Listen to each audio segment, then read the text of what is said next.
Hey there, welcome to the Thriving in Wellness podcast with Lindsey and Kaitlyn. This podcast is for women who are tired of just surviving and ready to truly thrive. It's time to reclaim your health and build trust in your body. Join us as we myth-bust nutrition topics, tackle your mindset, and dive into the nerdy side of women's health. Just a reminder that this is meant for educational purposes only and is not meant to be used for medical diagnosis or treatment. Now let's jump in. Hello, and welcome back to the Thriving in Wellness podcast.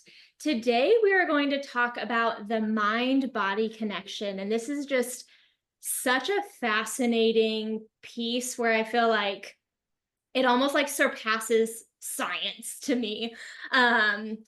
But the concept of like, do you really believe in your healing, and how much of an impact that can make on your healing journey? So today we have a guest with us to help talk about this topic. We have Lindsey. She is one of the dietitians on the Family Nutrition Solutions team. So I'm super excited to have her here with us and have you all get to know her and her style a little bit better. So Lindsey, will you please introduce yourself? Definitely. Hi, everyone. So happy to be here. Quick introduction. So like Kaitlyn mentioned, I'm a dietitian. I've been a dietitian for about 11 years now. And the past 3 years, really doing telehealth. So working one-on-one with clients, focusing on what I think are the foundations to health and optimizing health. So nutrition, movement, sleep, stress management. And then actually, like we'll talk about today, I feel like a really key foundation is mindset and our mind. So I'm excited to talk more about that. And then just personally, I've had my own health journey too. So I've gone through health issues in the past and made improvements, and the mindset was a really big part and component of my own healing journey. Yeah, absolutely. And I'm just so glad that when we were talking about this, that you brought in that mindset really is one of those key foundations.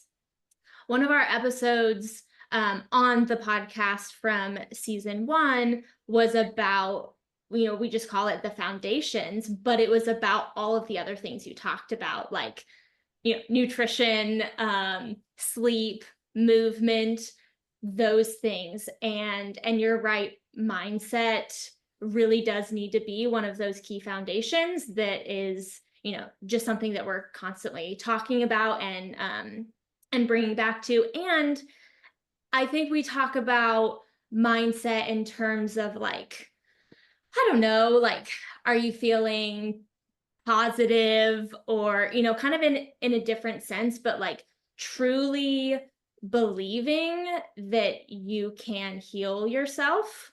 I feel like that's a different piece of mindset that we're not always bringing into play.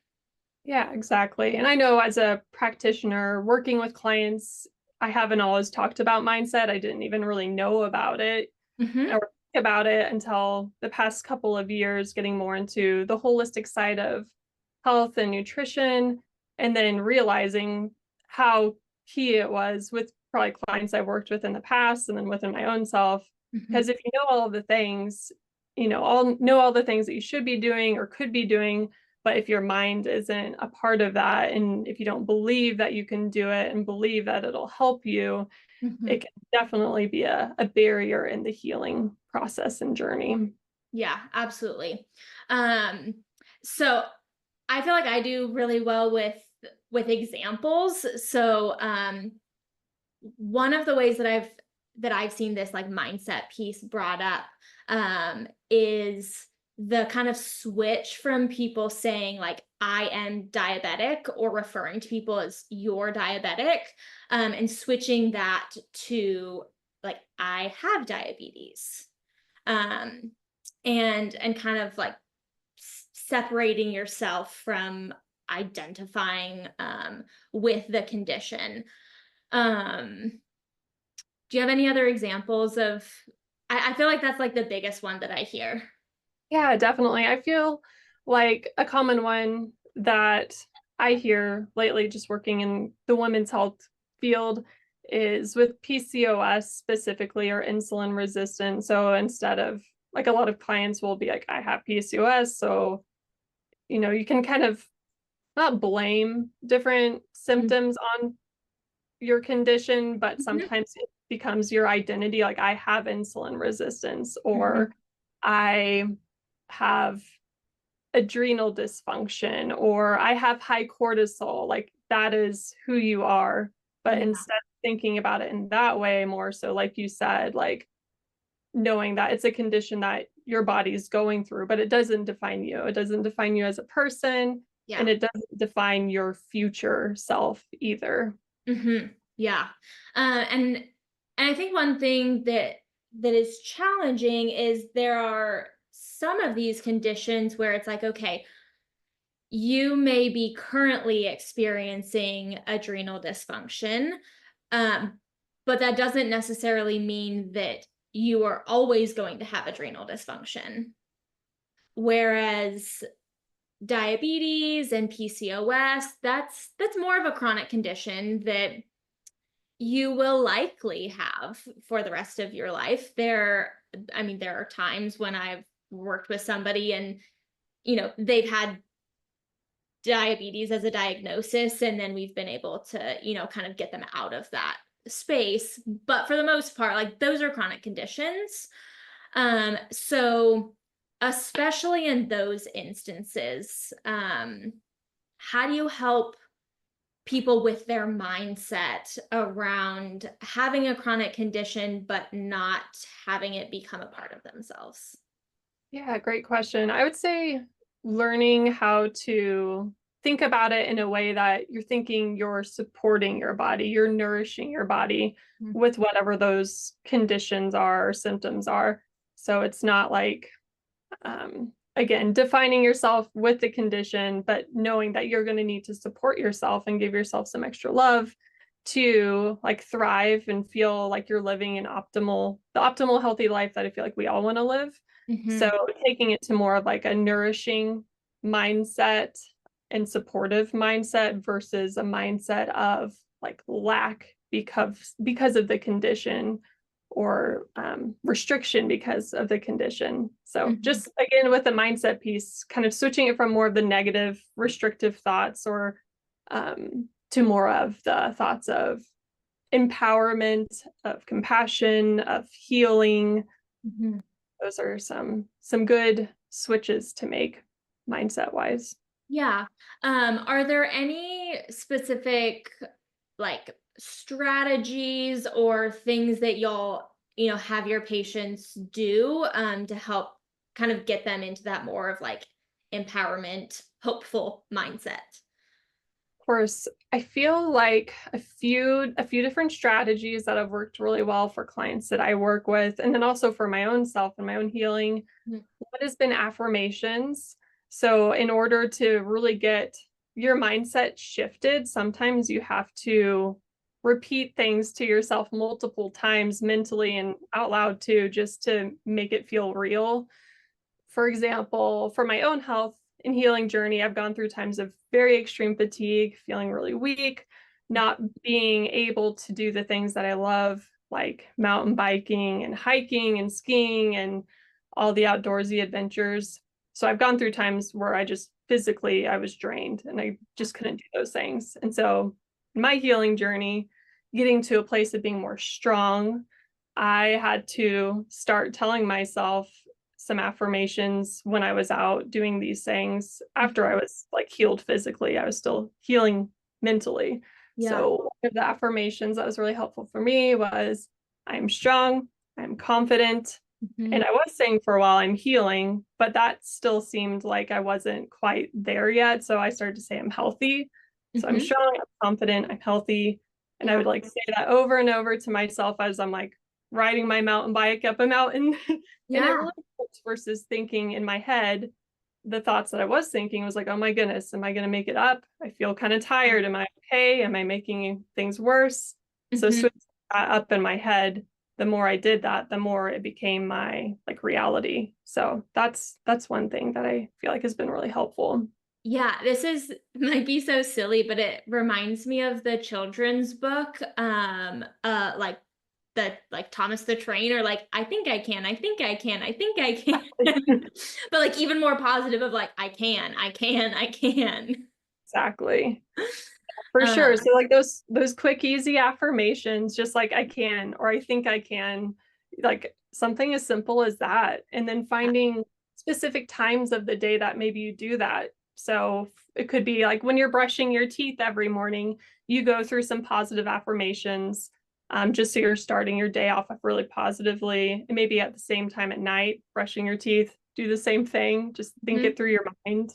And then even like post-it notes or sticky notes or putting it on the background of your screen on your computer or your phone, that can be some good ways to get those affirmations in your mind and switching your mindset. Yeah. One thing I notice when I'm talking to somebody and I can tell that they maybe don't believe in themselves very much is when we're talking about a goal of like, okay, let's make sure you're having a glass of water, first thing when you wake up rather than jumping straight into the coffee. And they'll go, "Okay, yeah, I can try that." And I'm like, "Ooh, I don't know if you believe that this this is gonna work for you."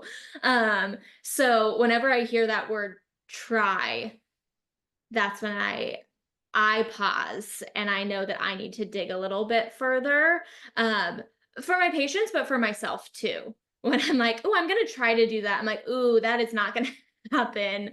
Um, and and if we're really wanting to make it happen, speaking in a more positive sense, or a more like clear and direct, I think can help us be more successful with it too. Sure. Yeah, I think with that same topic with clients, I've noticed the same thing. Just kind of you can hear some of the mindset within the conversation. So if they are saying like, "Oh, I'll try to do that, see how it goes." A lot of times asking like their confidence too, like how Mhm. confident are you that you can go on a morning walk 4 days a week? Like instead of saying just do this or this is what I suggest, asking to see how confident they are. And Mhm. then also another tool that can be really helpful for some people in all of this is envisioning the thing that you're wanting to do, like envisioning it happen, Mhm. whether it's in meditation or just like closing your eyes and picturing yourself doing the thing and how it feels inside when it's doing it, whether it feels like joyful, like if you're going on the morning walk, for example, just envision how you'll feel. Will you feel like refreshed? Will you feel happy and open and energized? And then picturing the sights and the smells and all of that. So another little tip on the mindset is envisioning it happening. Yeah, I love that. And it I don't know if I've even like put it in like the words of envisioning it. But I love that. But I feel like it often comes up for me when I'm asking people about their why. Like, why are you coming to work with me? Why do you want to work on your nutrition goals? Um, and I've worked with a lot of moms that are wanting to get healthier and have more energy to do things with their kids. So I think about one particular mom, she wanted to go bike riding with her kids. She wanted to have more energy to do that when they got home from school. And so we did a lot of envisioning what that would feel like for her. And a lot of it was the joy of being able to be a very like involved and active mom with her children. Exactly. And then when you start to like feel those feelings, even if you're not doing it yet, your body's already like embracing what's going to happen in the future. Like your body knows it can happen because it's already feeling it. So Mhm. I think that's great that you've noticed that with your clients too. Yeah. The other thing that I wanted to mention, on the same like affirmations piece, when I went through like probably my most intensive like therapy piece, a few years ago, I did EMDR, and there were affirmations and they had like positive and negative statements. And I had to read both of them, and and I could tell, but like she could also tell which one rang more true. So the one that often came up was like, I feel safe in my body, or I don't feel safe in my body. And that was one of those affirmations that I would repeat often, of like, I feel safe in my body, I feel confident in my body. And it can be, I mean, I'm thinking about like how I'm saying them, and I'm like, oh, this wasn't even related to necessarily my physical health. It was more related to like my mental and emotional health. But it's still like almost those same affirmations. Yeah, those are great. It's amazing how something as simple as just like a sentence, like one sentence can change your mindset and then also change your physical body. Like once your mind believes it's true, then your body starts to know like it's safe, like your body is safe. It's safe to heal, it's safe to grow. Yeah. I think that's so huge. I'm glad that you experienced that. Yeah. Okay. So aside from affirmations, are there any other tools or strategies that that you'll have people use? I would say some other strategies are coming to, like, when you're making changes with your health, which I think a lot of us are, thinking about it more of with curiosity. So as you're making changes, not everything is going to be true for you or feel right for you. So being curious as far as like how your body's reacting. So for example, a common one I have with clients is like breakfast. A lot of people skip breakfast. So we'll start by eating some breakfast. And I always encourage them to come about it with a curious mindset versus the mindset of like, oh, I've tried this before, it's not going to work. Like, I don't like it. I've never been a breakfast eater. That's again kind of like you're identifying with not being a breakfast eater. So coming about it curious, like, how do I feel? Do I feel more energized? Do I feel more bogged down? Do I feel more satiated throughout the day? Do I have less food cravings at night? Just being curious about your body's reactions versus kind of coming about it with a judgmental mindset, like, why is my body reacting this way? Why is this not working for me? So being curious is one, and then a second one is being compassionate with yourself. But making changes, and making changes isn't hard, and it is hard, it can be hard, and it isn't always as easy as it sounds. So being compassionate, being curious, I would say those would be two different ones. Yeah. I love the being curious one. I mean, I love them both, but I feel like I'm also, bringing up with people that, if we're talking about different, breakfast ideas, it's not all going to work. Like, we have to find out with like a little bit of trial and error of what is going to stick for somebody. And so if we're more open-minded, going into trying things, then it can make the process a lot easier. But do you have any suggestions for somebody that is really struggling with that like trial and error piece, and is maybe feeling like, I just want to know what's going to work and I don't want to deal with the trial and error, which is, I mean, that's unrealistic. So how do we shift somebody's mindset that's kind of in that? Yeah, that's a great question, because I feel like a lot of times when people get to us to see a dietitian, they're ready for the answer, because a lot of people have tried multiple diets, tried different things, and haven't seen lasting results. Right. And it is tricky, because I would love to give people like the magic answer of this is what you'll do and it'll be amazing and it'll work. Yes. But we all have very different bodies, and we have very different histories and life. So one thing might work amazing for one person and not work at all for someone else. Another thing too, in this day, we have social media. So we see all of the thousands of pretty amazing recommendations out there, and it makes it seem like this is the one thing I need to do. but it doesn't always work that way. It doesn't always work well for everyone.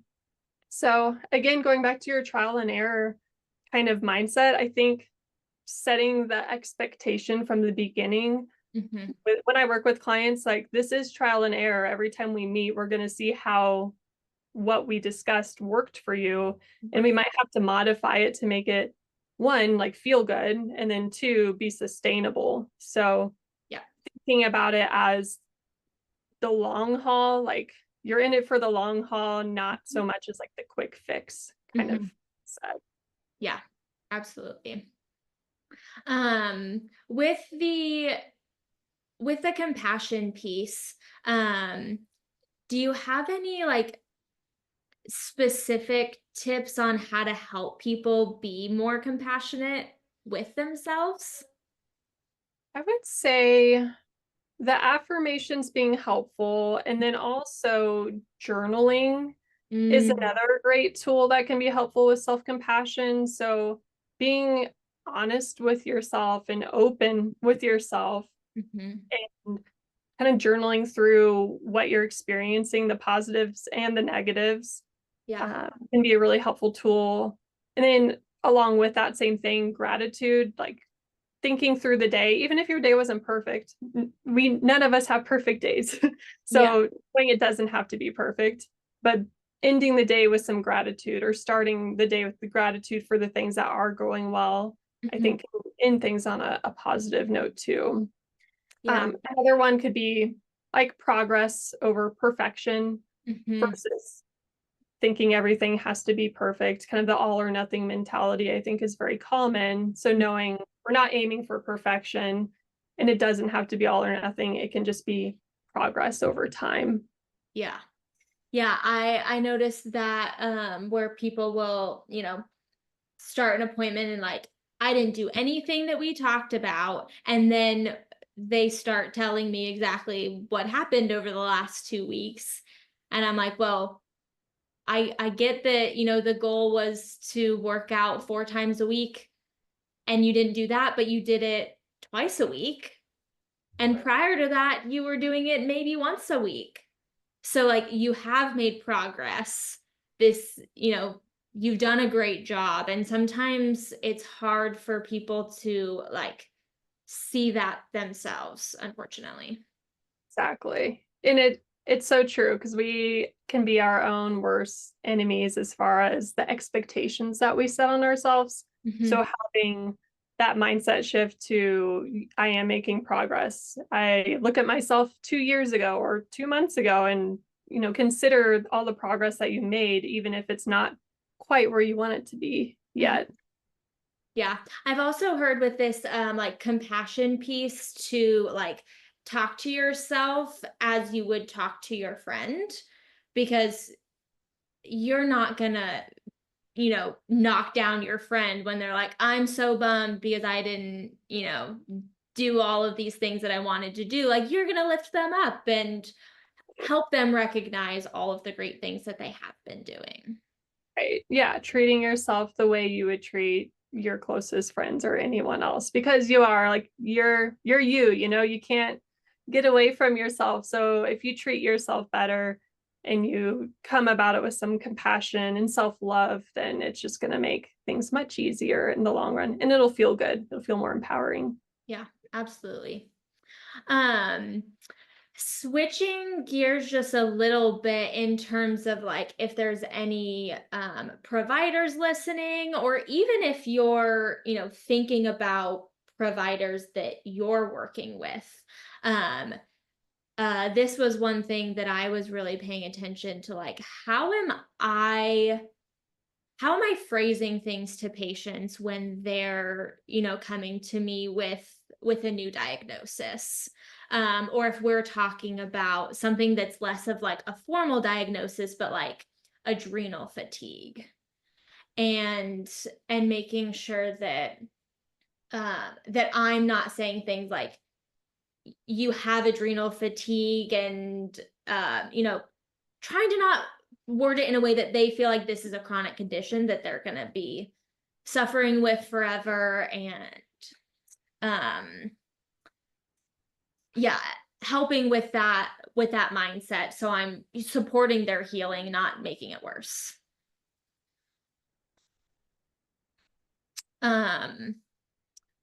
Is there anything that you feel like helps you kind of from that standpoint when you're talking about a new diagnosis for somebody? Definitely. I feel like for one, I mean, it's very key, like you said, like there are chronic health conditions out there. There's also acute conditions out there too. So people need to know what's going on. That's a lot of times why they're working with us to see what is going on in their body. So we have to provide that information, but the way it's worded and phrased, I think, is so key.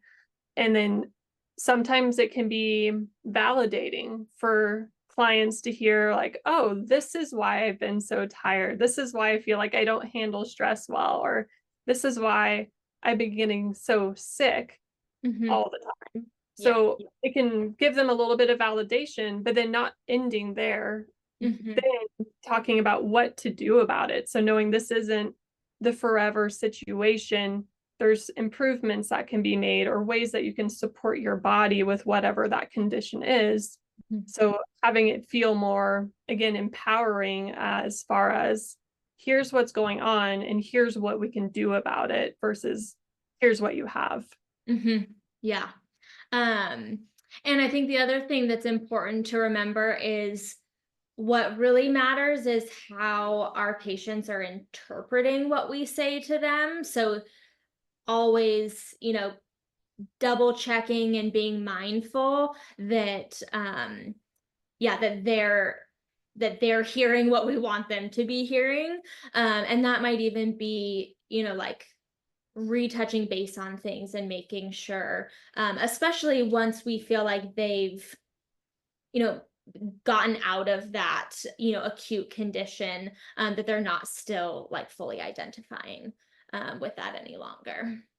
That makes perfect sense. Kind of doubling back on that later on in the future, just to touch base, see how they're feeling and make sure that, like you said, they are not identifying with that. Yeah.